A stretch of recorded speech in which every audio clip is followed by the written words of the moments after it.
Você é da casa, né? Nem sei se Vamos da casa. Boa noite, meus irmãos. Boa noite. Que Jesus possa continuar nos abençoando, seguindo as mesmas vibrações da mensagem trazida pelo nosso irmão Pedro. Gostaria de agradecer muito a casa pelo convite, como sempre, né?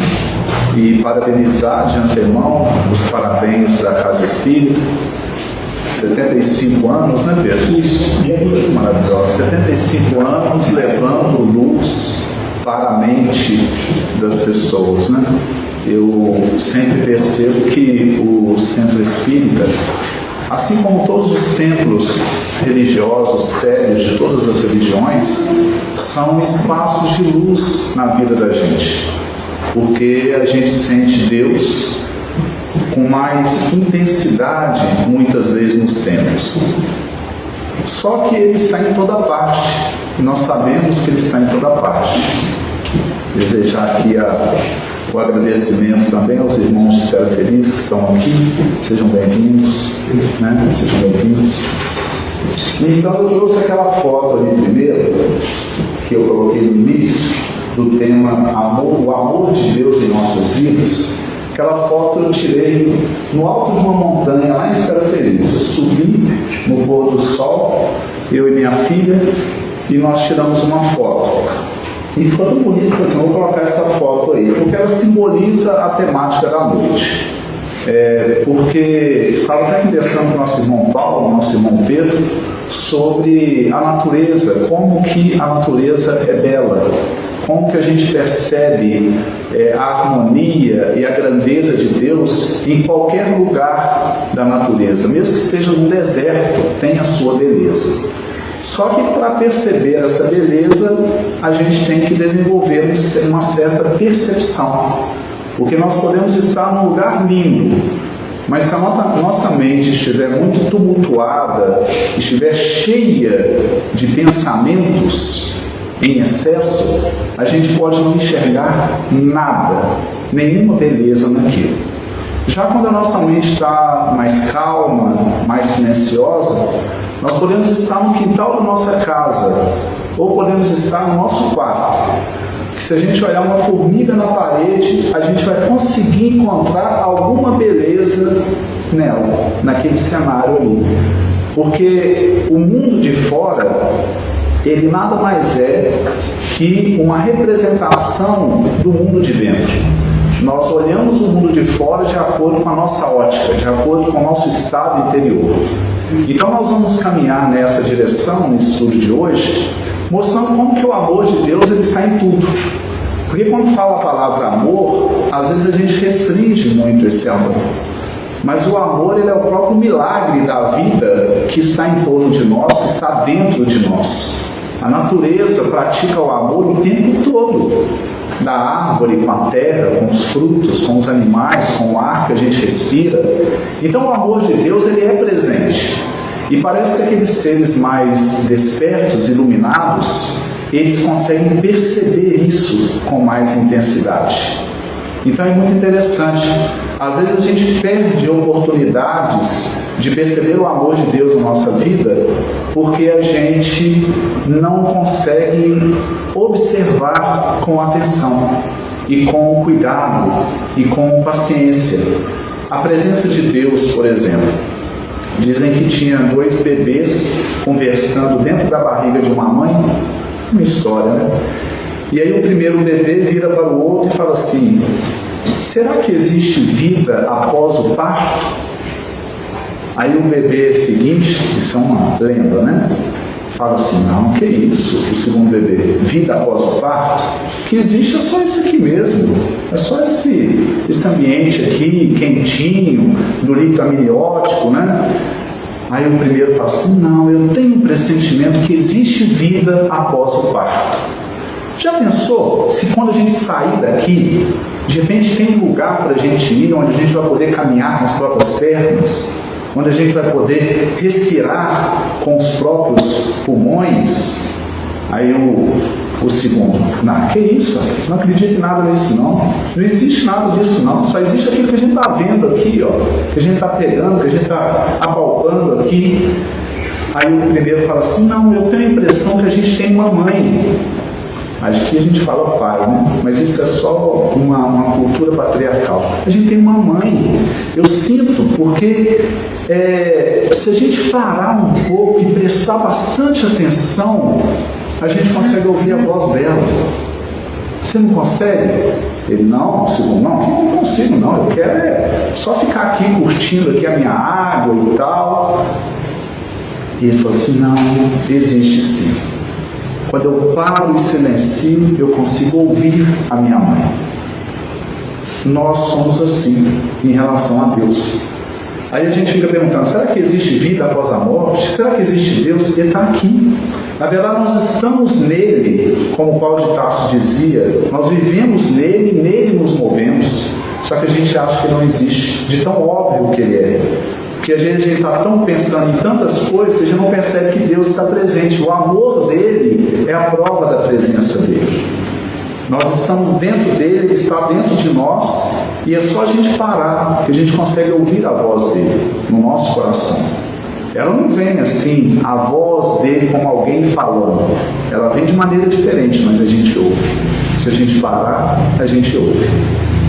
Bom, e entender o amor de Deus é libertador, porque nos liberta das nossas amarras.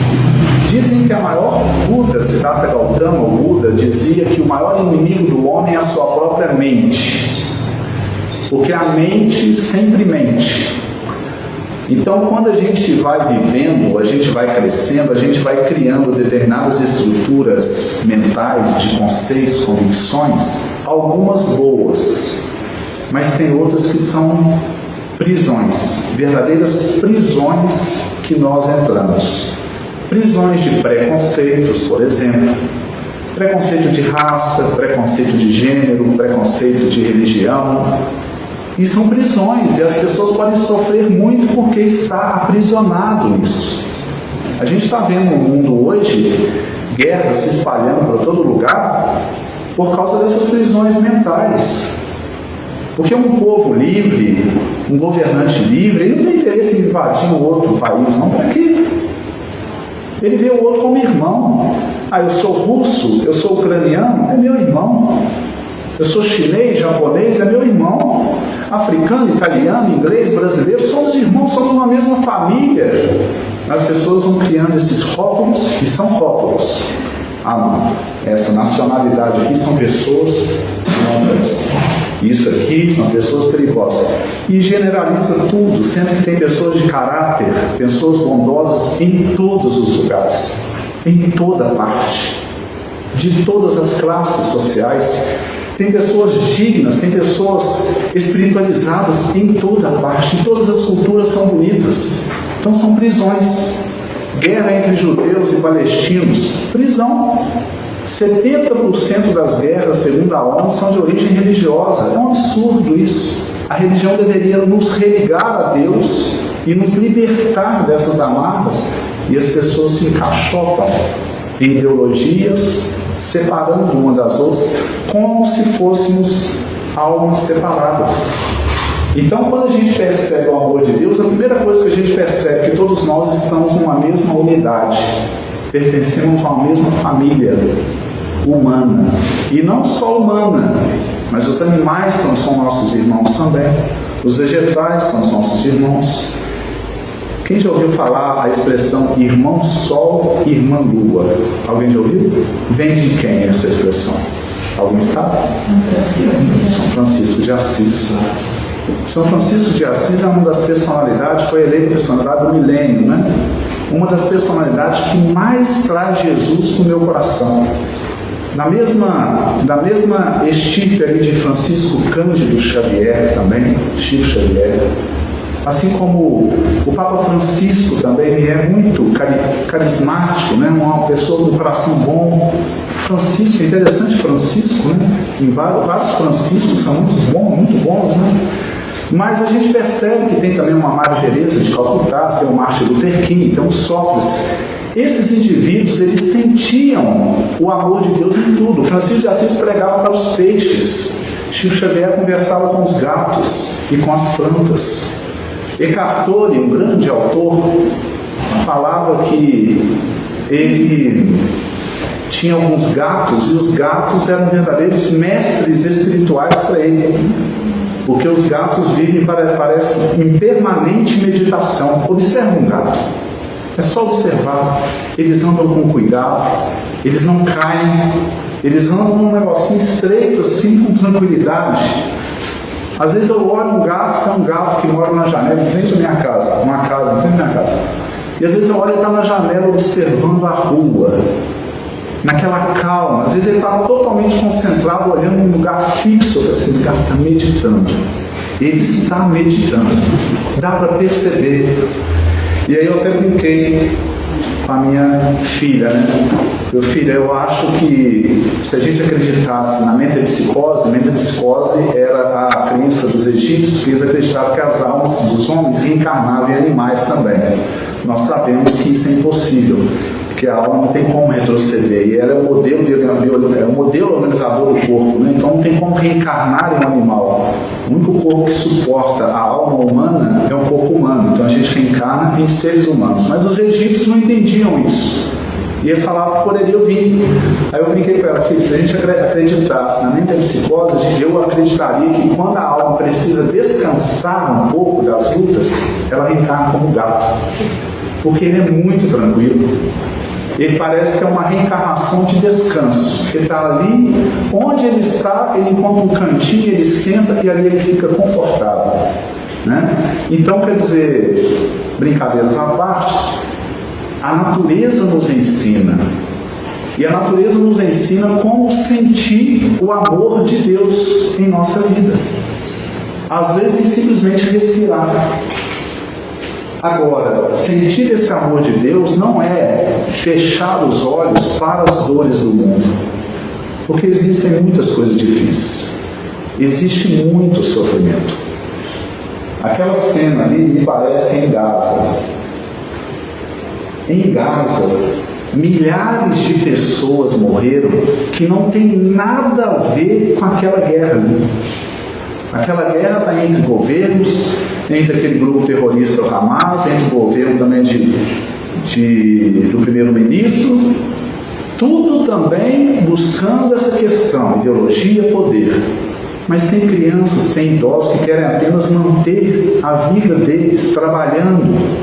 Tem judeus israelenses que trabalhavam na Palestina, em Gaza, e tem palestinos que trabalhavam em Jerusalém. E de repente vem essas brigas e fazem eles se matarem. Por quê? Por ganância.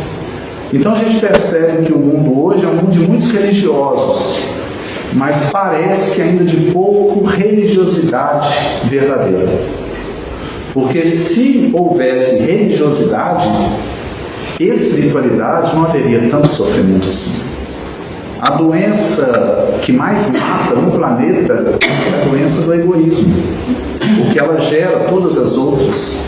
Então a gente percebe, por exemplo, que a quantidade de comidas que são jogadas fora no mundo hoje daria para matar a fome do planeta. E por incrível que pareça, tem milhões de pessoas morrendo de fome ainda no mundo. Não tem nem pão para comer. Mas tem pessoas, eu não faço aqui em tom de crítica destrutiva não, apenas uma análise, né? Mas tem pessoas que compram uma bolsa no shopping de 300 mil reais. É esse preço mesmo, 300 mil reais. Então, há uma disparidade muito grande nisso. E é lógico, o próprio Allan Kardec fala que riqueza e pobreza não dá para ser todo mundo igual, porque existem características diferentes de cada pessoa, propósito de vida diferente. Mas essa disparidade é muito grande. É muito grande.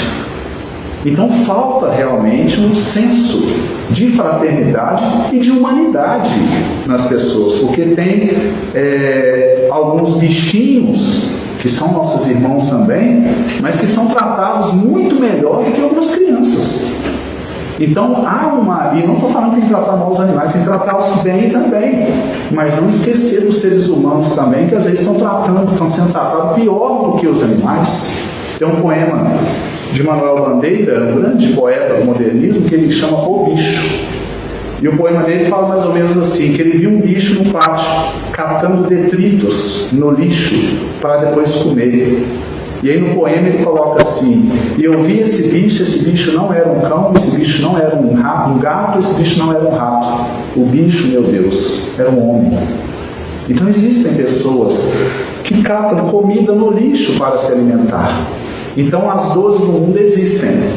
E nós, como trabalhadores do Cristo, buscadores, porque nós somos todos imperfeitos, mas no mínimo nós temos que fazer alguma coisa para melhorar isso. Nem que seja aquilo que está ao nosso redor. Aí quando eu cheguei no portão ali, nosso irmão Paulo estava varrendo lá. Aí ele falou assim: eu estou varrendo, ganhando um pouquinho de bônus horas aqui varrendo. Eu falei: em tudo realmente que a gente faz, a gente ganha. Em tudo. Então é varrer um chão de uma casa espírita, porque está ajudando a preparar o ambiente para o estudo que vai favorecer alguém. É plantar uma árvore, é falar uma palavra amiga, simpatia. Meus irmãos, generosidade é amor, é caridade. O Espiritismo tem como lema principal a caridade. Tanto é que tem aquela frase: fora da caridade não há salvação. Um sorriso fraterno é uma caridade. Uma preocupação com o outro é uma caridade. Um ouvir alguém que está precisando de falar é uma caridade.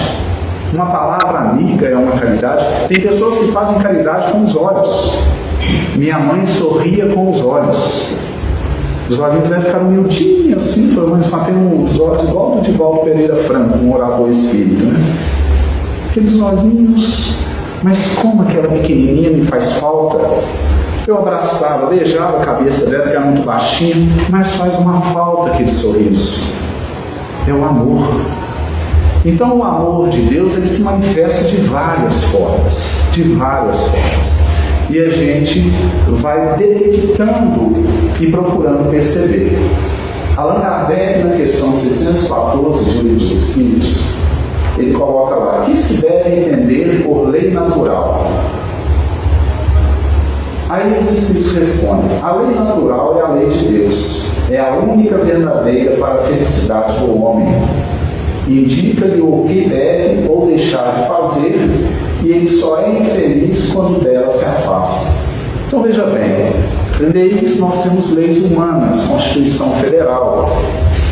Mas, segundo a doutrina espírita e segundo o Evangelho de Jesus, existem leis que não são humanas, são leis naturais, leis da natureza. E essas leis, elas podem ser percebidas primeiramente no campo físico. Por exemplo, se eu soltar esse copo aqui, ele vai cair, porque existe uma lei chamada gravidade que puxa os objetos para baixo. Então existe uma lei, existe a lei da gravidade, a lei da entropia, existem leis espalhadas no campo físico. Mas o Evangelho e o Espiritismo vêm falar que existem leis também no campo moral, no campo espiritual. E essa lei poderia se resumir naquele princípio que Jesus falou, quando ele fala: amar a Deus sobre todas as coisas e ao próximo como a si mesmo. E ele disse: nisso está resumido todos os profetas e toda a lei. Jesus falou isso, o Senhor falou isso. E às vezes a gente fica vendo pessoas tão agarradas, em coisas, em trechos do Antigo Testamento principalmente, e esquece essa coisa libertadora que Jesus falou. Não é que se a gente vai lavar as mãos várias vezes antes de comer, como os judeus acham, é que a gente vai estar salvo. Ou se a gente não vai fazer nada no sábado, com respeito a quem acredita nisso. Jesus mostrou que a lei é dinâmica. E o princípio, o germe da lei natural é o amor, é a base que sustenta tudo. Tudo. Nada que não tem amor consegue continuar. Tudo que tem amor continua e cresce. A tendência é essa. Essa casa aqui tem 75 anos de idade. Amor que está aqui, continuando. Vem trabalhadores, vão trabalhadores. Talvez alguns trabalhadores não estejam aqui mais fisicamente, mas às vezes já estão espiritualmente ajudando. Então o amor é a essência da lei de Deus. E ele se espalha, essa lei de amor se espalha em variedades diversas. Essa é a lei natural. E aí o que os Espíritos falam? Que quando a gente consegue perceber e vivenciar essa lei, a gente encontra a felicidade. Agora, existe também, quando a gente fala de amor, existe o auto-amor. Porque não tem como realmente a gente amar o outro se a gente não se amar. Existe uma dimensão da nossa individualidade que ela tem que ser valorizada, que ela tem que ser enxergada, compreendida. A gente tem que se ver, a gente tem que se olhar e a gente tem que gostar da gente. Será que eu gosto como eu sou, do jeito que eu sou? Será que quando chega no final do dia eu fico feliz pelo dia que eu tive, pelo modo como eu pensei, pelo modo como eu me comportei? Eu me admiro. Isso não tem nada a ver com vaidade e com ego. Tem a ver com alto amor. Uma pessoa que se ama, ela consegue amar o outro. Uma pessoa que se valoriza, ela consegue valorizar o outro. Uma pessoa que se sente realizado, ela fica feliz quando o outro também é realizado. O outro se realiza. É assim. Percebem, por exemplo, que existe um certo complexo de inferioridade muito grande na humanidade. E isso, a prova disso é o que as pessoas se alimentam, de que as pessoas se alimentam psicologicamente durante o dia. Redes sociais, filmes, séries. Olha o teor delas. Eu não estou falando contra também não, que eu gosto de filme. Série, eu não estou tentando assistir série não, mas eu gosto. Mas percebe como que as séries mais violentas fazem muito sucesso. As séries de terror fazem muito sucesso. As notícias de tragédia fazem muito sucesso. Fofoca, então, eu não preciso nem falar. Fofoca na rede social. A fofoca já era uma tragédia antes de existir a rede social, né? Os esotéricos chamam a fofoca de magia negra, porque aquele espalho vai destruindo vidas, imagens, mas quando chegou na internet, então, eu vou falar uma coisa. A pessoa começa a divulgar aquelas notícias, denegrindo a imagem de alguém, aquilo se multiplica, daqui a pouco milhões de pessoas estão assistindo aquilo. E o pior, nem sempre é verdade. Fake news já é algo perigosíssimo na sociedade, de construção de alienação coletiva. Percebe, por exemplo, que as pessoas hoje, eu tenho muitos alunos que gostam de mexer com internet, né? Fala, professor, a inteligência artificial faz tudo hoje. Coloca até uma pessoa falando, a imagem de uma pessoa falando o que ela quiser. E aí, veja bem, tem pessoas especialistas que, na área do marketing, na área da linguagem digital, que fazem vídeos, às vezes, perfeitos, como se fosse uma reportagem, como se fosse algo sério, mas às vezes sem nenhum fundamento de verdade científica, sem nenhum fundamento, e joga aquilo na rede. E se o vídeo tiver uma música impactante, alguma coisa, aquilo que emociona as pessoas passam a multiplicar. Daí a pouco milhões de pessoas estão acreditando em uma coisa que não tem respaldo nenhum na verdade. Só que a população nem sempre sabe discernir uma coisa da outra e filtrar. Tipo, olhar, deixa eu ver num outro ângulo, num outro site, numa outra fonte, para ver se isso aqui é verdade. Não, a pessoa passa a multiplicar aquilo. Vai multiplicando, passando, e aí a nossa liberdade de informação está ficando questionável diante da internet. Quando você assiste alguma coisa, como é que dá para saber se aquilo é verdade, se aquilo não é? Então, essa questão das pessoas gostarem disso, dos assuntos que denigrem, dos assuntos que falam do negativo, é porque dentro da própria pessoa ela ainda não está sentindo esse estado de paz interior, esse estado do amor interno. E aí ocorre o processo de transferência. Eu gosto de ver uma tragédia porque aí a minha tragédia particular fica menos pior. E aí as pessoas ficam assim. E olha como é que as pessoas adoram falar. Chegar e falar assim, você viu o que aconteceu com fulano? O que é? Fala aí que eu quero saber. Aquilo gera uma expectativa, as pessoas agora, e não sabem que isso é um alimento altamente destrutivo para a própria mente, para a própria emoção. Agora, se você pegar um livro de qualidade, que traz uma mensagem positiva, participar de um estudo como esse aqui, ou de uma missa, ou de um culto evangélico, ou de uma ritualística budista, ou hindu, de uma religião, ou de algum grupo de estudo, onde ali você vai ouvir reflexões positivas sobre a sua vida, que vai trazer mensagem de esperança, de luz. A pessoa não sabe como que esse alimento alimenta a alma e traz saúde para o corpo e para a mente. Então existe hoje no mundo um desconhecimento muito grande dessa lei natural de Deus, que é a lei de amor.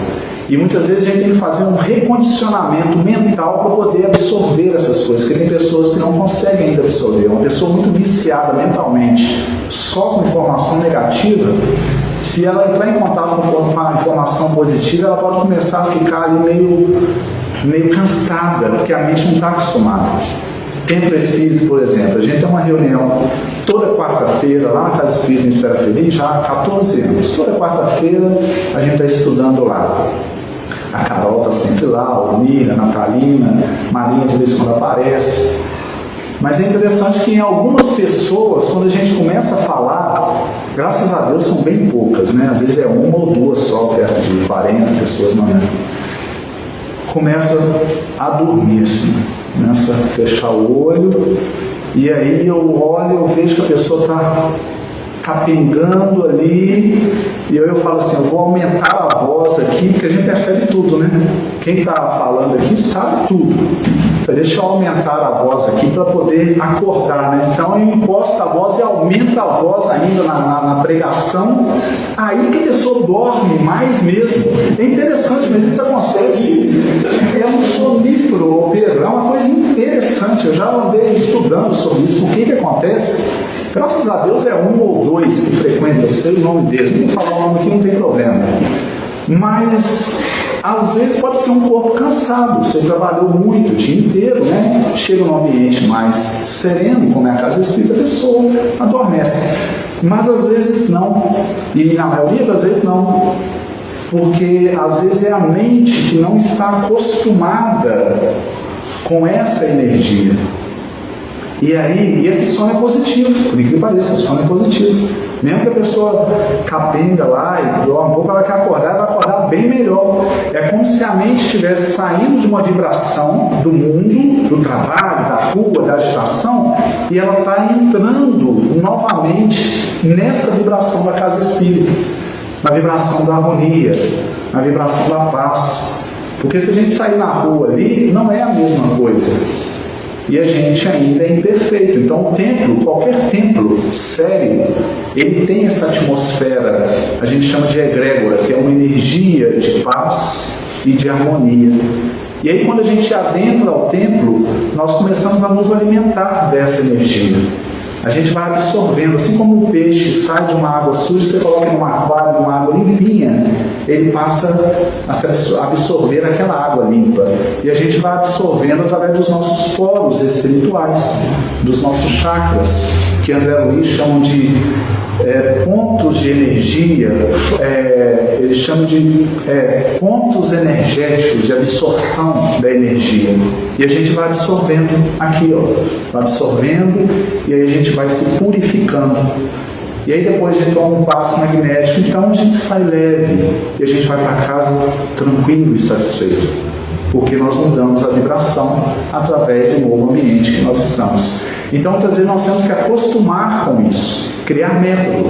Não, todo dia ou toda semana eu vou participar de um grupo de estudo, todo dia eu vou fazer uma meditação, uma oração, uma leitura antes de dormir, alguma coisa para preparar a mente diariamente, para a gente não ficar só no mundo, só com a mente carregada das energias do mundo, que ainda são energias desequilibrantes. Então essa lei natural é a lei de amor, que a gente tem que aprender a sentir em nós mesmos. Bom, só que aí entra uma questão que é: será que nós temos forças para poder fazer essas escolhas? Porque tem pessoas que parecem que começam a existência e não resolve despertar. Parece que a pessoa vai dando murro em ponta de faca até desencarnar. Ontem mesmo eu estava retirando algumas coisas lá de casa e a hora que eu estava voltando a pé, um rapaz chegou perto de mim e falou: "Você precisa falar com você e tal." Eu falei: "O que é?" "Rapaz, eu estou pensando em cometer uma bobagem, em fazer uma bobagem." E aí ele foi conversando: "Rapaz, mas deixa eu te falar, se você fizer isso, a sua dor vai ficar pior ainda." Os irmãos sabem qual bobagem que ele estava pensando em fazer, né? Vai ficar pior ainda, porque vai juntar essa dor que você está sentindo e a dor do remorso de você ter feito o que você fez, porque do lado de lá a vida continua, a vida não para. Rapaz, aí ele falou: "Mas tem muita coisa, parece que tem alguma coisa em mim que não deixa eu prosseguir nas coisas, que está sempre me empurrando para trás e tal." Eu falei: "Olha, existem companhias espirituais muitas vezes em torno da gente que não querem que a gente siga um determinado caminho. Mas se a gente tiver uma perseverança, a gente também aciona outras companhias de luz que estão conosco o tempo todo e elas nos ajudam a nos proteger. Os nossos anjos aguardam, os espíritos de luz são conosco também. Mas depende primeiro da nossa vontade. A primeira escolha é nossa. Então cria na sua vida uma dinâmica, uma rotina. Participa de uma reunião de alguma religião, seja qual for, mas vai toda semana, procura trazer esses elementos de luz para dentro da sua mente e para de pensar um pouco." Falei: "Você pensa muito, né?" Ele falou: "Eu penso o dia inteiro e noite inteira, eu fico remoendo, passado, futuro."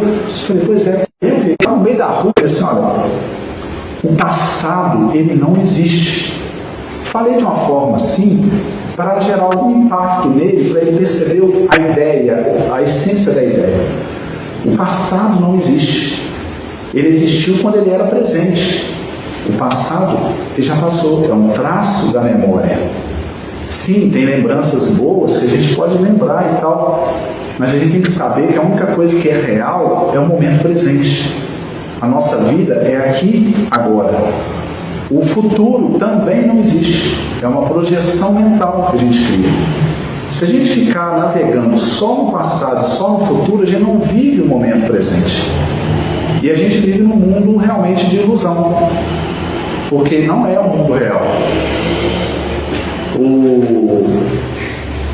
O Eckhart Tolle, ele tem esse nome, é um autor de um livro chamado Poder do Agora. Ele tem esse nome porque ele se inspirou num mestre do século XII chamado Eckhart, um dos pais da igreja da época. Nós estamos falando aqui de final da Idade Média. Teve gente sábia lá também, Santo Agostinho e vários outros. E esse mestre místico da igreja, ele falava que a gente ele usava um termo muito forte, né? Ele falava que a gente tem que colocar fogo no passado e no futuro, porque isso esconde Deus da vida da gente. Ele não estava falando para a gente não lembrar das coisas boas e nem fazer projetos. Isso tudo faz parte da vida. Mas reservar um tempo para isso e voltar para o momento presente, para o agora, que é o único momento onde a gente pode fazer alguma coisa. E aí eu falei com ele: "Olha, senta-se no agora. Esquece o que aconteceu com você ou a sua preocupação. Vê o que dá para você fazer agora e faz uma coisa de cada vez. E não se preocupe com o resto. Se preocupe com o que você pode fazer agora. Você está caminhando, preste atenção no seu pé, na caminhada. Você está se alimentando, preste atenção na alimentação. Se você está precisando trabalhar, vai procurar um emprego. Surgindo um trabalho, você vai trabalhar. Faz uma coisa de cada vez. Busca esse reino do presente, do agora, que é o reino de Deus. Viver o agora.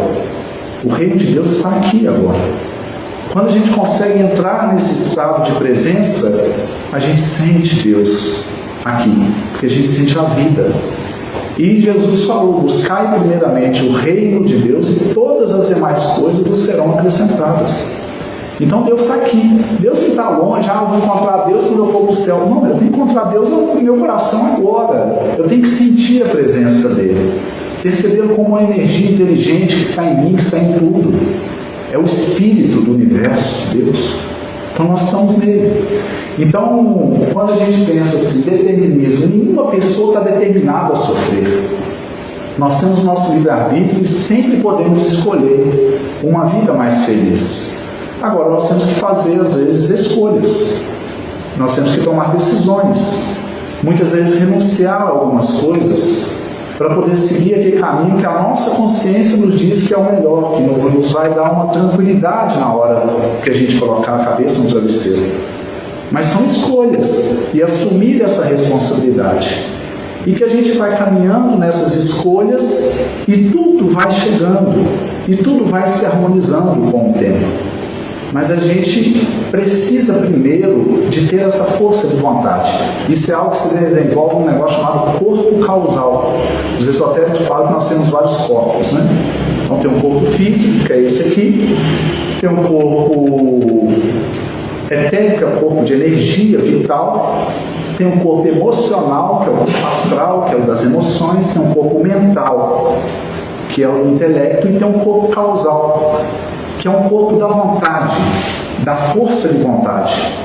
Então o ser humano, muitas vezes ele não sabe que ele tem esse potencial de fazer escolhas. Ele vive às vezes numa dependência, numa chamada heteronomia, de sempre seguir padrões externos. O padrão que a sociedade dita, ou que a comunidade está falando que é melhor, ou que a mídia está falando que é melhor. E o indivíduo ele não desenvolve essa autonomia de fazer as próprias escolhas e perceber que só ele é capaz de trazer a felicidade para a vida dele. Ninguém mais é. Só nós realmente construímos a nossa felicidade, porque ela está dentro de nós. É o modo como a gente pensa, é o que a gente pensa, é o modo como a gente faz as coisas. Tudo isso vai construindo esse bem-estar interior. E quem pode fazer isso só nós. Só nós. Eu falei isso para ele saiu melhor, saiu prestando mais atenção no agora, né? Então perceber que não existe determinismo. Aí eu falo assim, e a onisciência de Deus? Deus sabe tudo que vai acontecer? Isso é uma coisa antiga, essa discussão. Então quer dizer que Deus sabe que a gente vai sofrer? Como assim? Mas Deus é onisciente, sabe tudo? Ele sabe o futuro? Só que as pessoas não percebem que Deus ele está fora do tempo.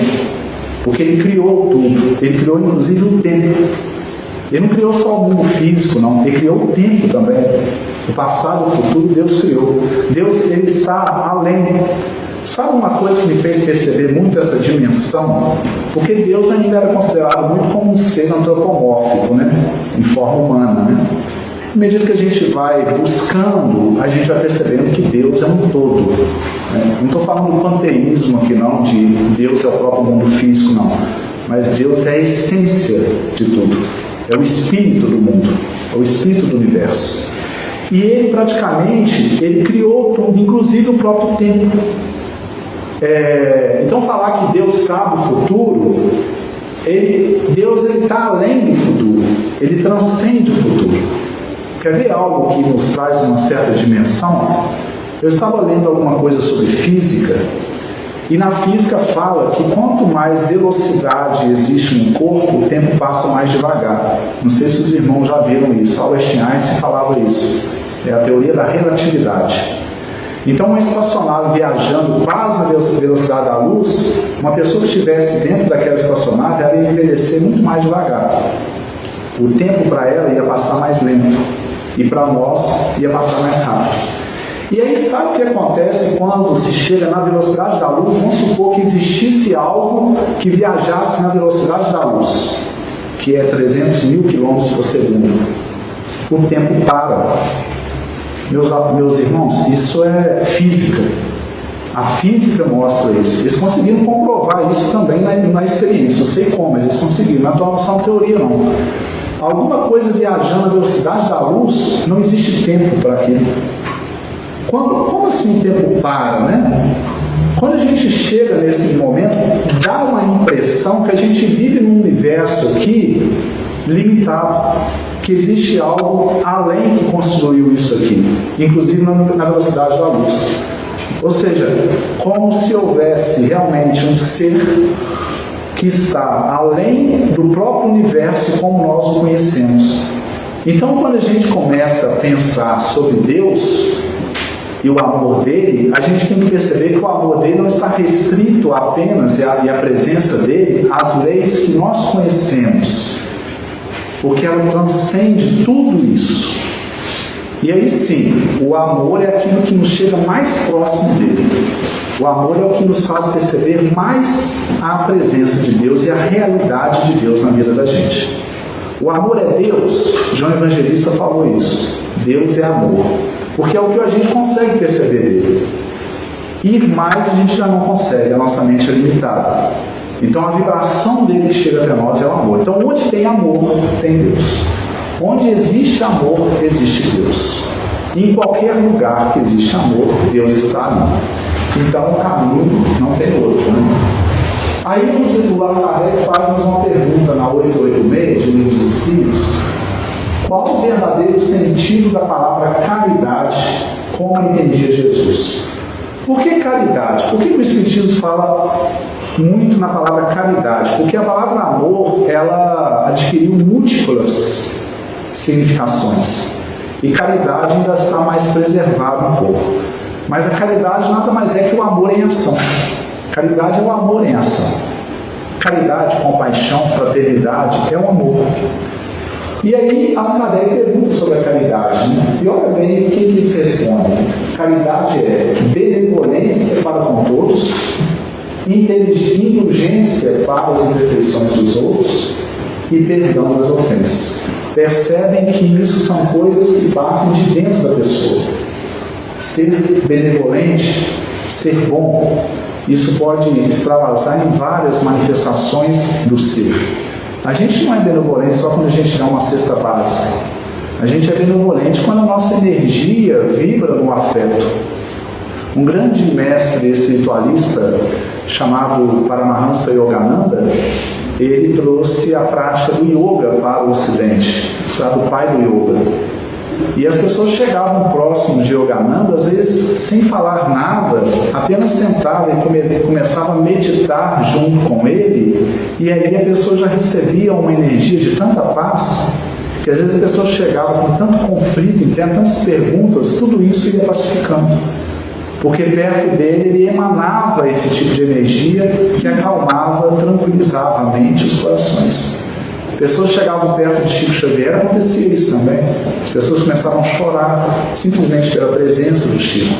Então, muitas vezes a gente pode praticar a caridade apenas vibrando, porque tudo é energia. Quando a gente pensa, a gente plasma no plano espiritual. Então, se a gente pensa positivamente, se a gente vibra para uma pessoa, ela está recebendo essa energia de luz que nós estamos emanando. Então a caridade se faz através da oração, através de uma meditação, através também do alimento, do agasalho, através de uma conversa. Então a caridade, ela simplesmente tem que transbordar da pessoa. Por isso que é muito importante a pessoa sentir o amor de Deus dentro de si, para que esse amor depois se transfira para os outros que estão ao redor. É necessário se preencher desse alimento que traz vida, né? E vida em abundância, como Jesus falou, né? É a graça. A gente sabe que as obras são necessárias, né?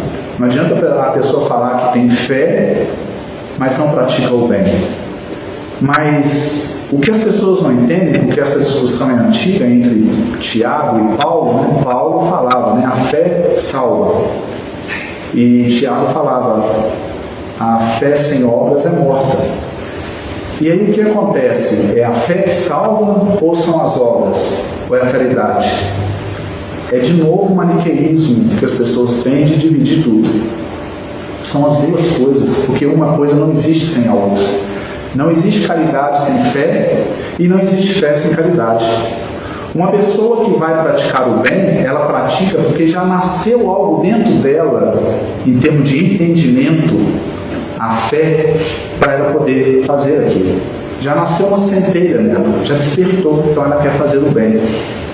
E a pessoa que faz o bem também,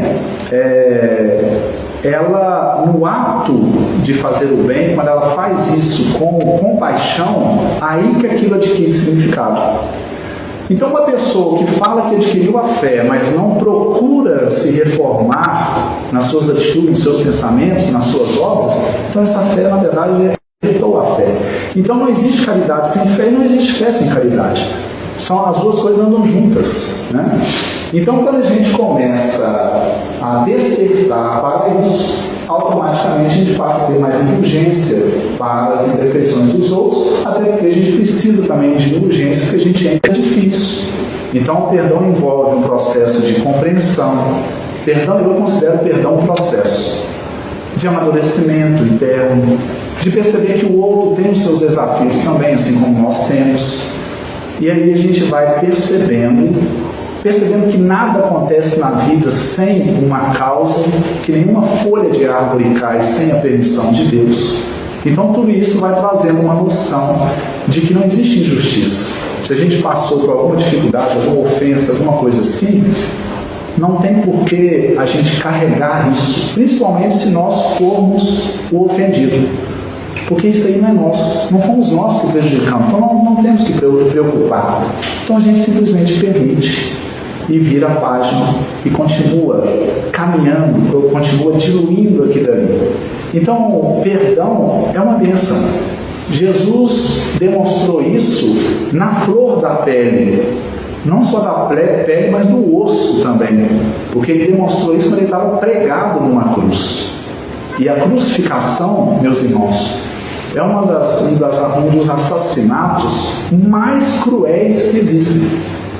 Porque primeiro Jesus, por exemplo, ele foi chicoteado, ele foi humilhado, depois ele foi obrigado a carregar a própria cruz, e aí depois eles vão pregando mesmo o indivíduo, né? E algumas imagens estão aqui, mas na verdade pregou aqui para sustentar, né? Aqui e no pé. Isso é de uma dor tão grande, dor física mesmo, mas tão grande.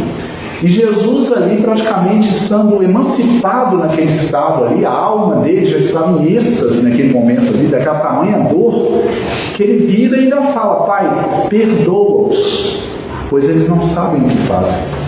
Então, para um ser falar isso nesse momento crítico, a gente percebe que, e nós?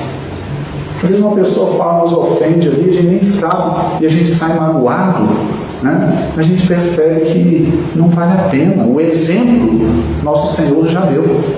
Então é só seguir o exemplo dele. E escola tem muito disso. É um exercício constante, principalmente no início do ano. Porque às vezes eu estou lá numa turma que não me conhece ainda, e aí tem uns alunos assim meio revoltados e tal. Graças a Deus não estou tendo muitos alunos assim não, mas já tive muitos. E às vezes você vai falar alguma coisa, o aluno usa aquela palavra, né? Bravo, revoltado e tal. E você dentro assim, puxa, eu estou aqui para dar aula, para ensiná-lo, para mostrar para ele um caminho melhor, e mesmo assim ele não leva em consideração. Aí você sai remoendo aquilo, né? No outro período você volta, está o aluno lá de novo. Aí você vai dando aula, fala, você dá uma zangada, ele fica mais ou menos. Mas aí o bom, sabe o que é? É que quando vai chegando depois no meio do ano, mais ou menos, aquele aluno já está olhando para você diferente, e você está olhando para ele diferente. Porque você já está conhecendo a vida dele, a história de vida dele. Às vezes eu entro em contato com os pais e percebo que os pais são piores do que os filhos, e aí eu passo a ficar com compaixão do menino, eu passo a achar que ele está bem até demais, e aí você começa a perdoar uma ofensa, perdoar alguma coisa, porque você passa a compreender o contexto. Então perdão é um processo, e ajuda muito a gente ter paciência com a gente mesmo, quando a gente ainda não consegue perdoar, mas um dia a gente consegue.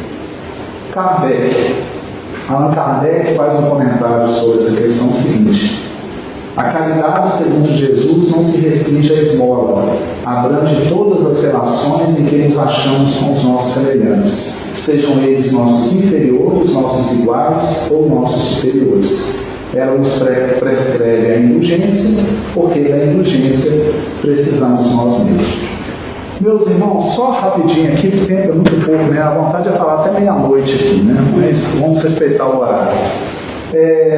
Acho que alguns irmãos já devem conhecer essa historinha, mas ela é muito bonita e traz muito essa noção do amor de Deus na vida da gente. É um menino que ele sempre ia estudar numa cidade, longe da cidade dele, e o pai ia com ele de trem, todo dia, para ele poder estudar, porque era longe.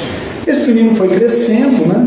E quando ele estava na época da adolescência, mais ou menos, querendo já a independência, né? 13, 14 anos, ele falou: pai, não preciso ir mais comigo não. Já estou grandinho, já posso ir sozinho, né? Então pode deixar que eu vou e chego lá na escola e daqui a pouco eu estou voltando no mesmo dia, porque só gasto aqui 2 horas comigo para ir, para voltar, pode deixar. Aí o pai dele falou assim: então tá tudo bem, meu filho, você pode ir sozinho, vou te acompanhar até na estação. E foi com o filho até na estação. Quando deu um abraço no filho, pegou e entregou uma coisa na mão dele, um papelzinho. Falou assim: ó, segura isso aqui, não leia, coloca no bolso. Se quando você estiver viajando sozinho, você sentir falta de mim, se você sentir solitário, sozinho, alguma coisa, pega esse papelzinho e dá uma lida.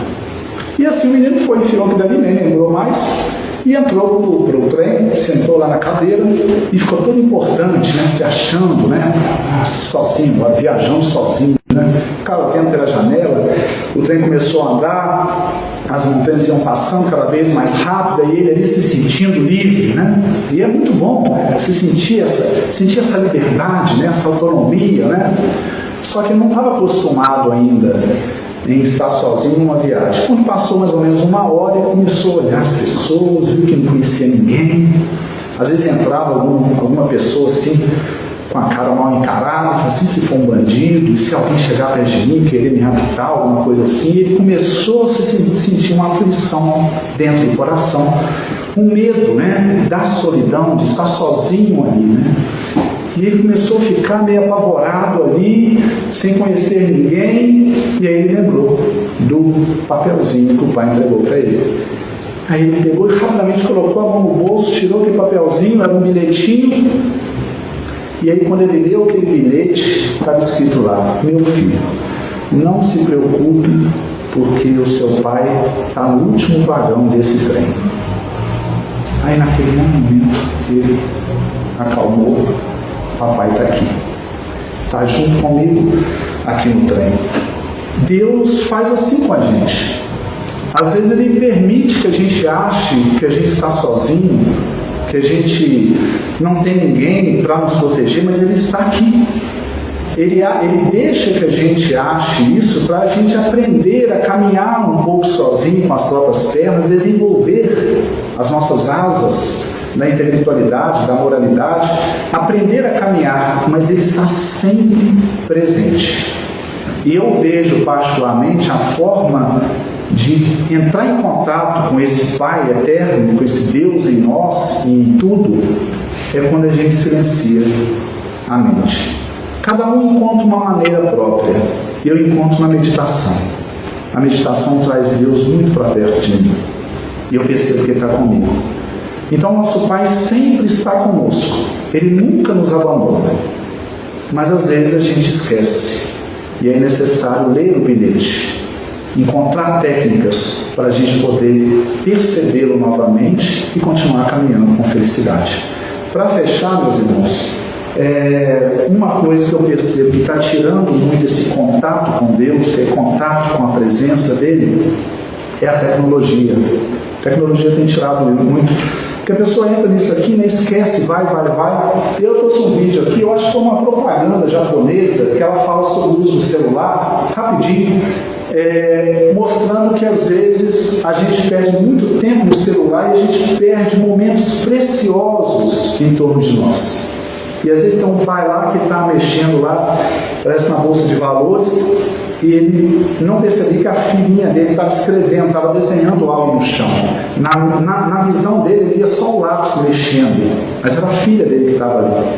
O outro estava cantando, estava numa roda de amigos, estava mexendo no celular, nem estava percebendo que os amigos estavam ali.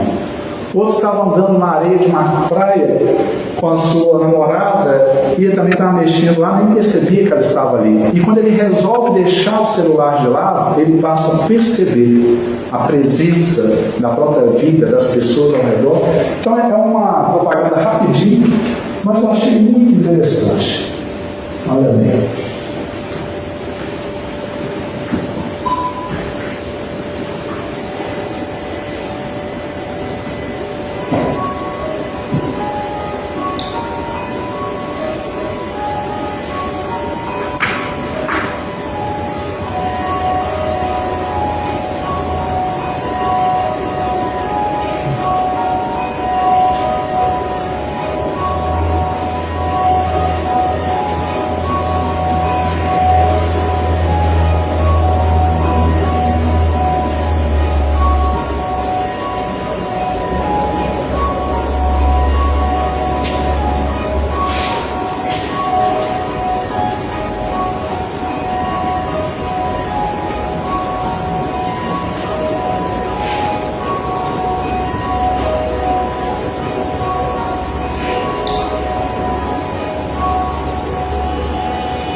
bonito, né? Parece que o nome é Desconecte-se para se conectar de verdade. Então eu vejo, meus irmãos, para finalizar, é que é importante a gente se conectar à vida real que está acontecendo aqui agora. Jesus quer isso da gente, que a gente perceba a presença dele em nosso coração, em nossa vida, que às vezes acontece em coisas simples, diárias, mas que esse mundo tão corrido não deixa a gente perceber. Então que Jesus continue conosco, nos abençoando, e a direção da casa, Paulo, sempre que precisar, Luciano, Pedro, nós estamos aí à disposição. Só chamar, porque aqui é a nossa família também. Um abraço a todos.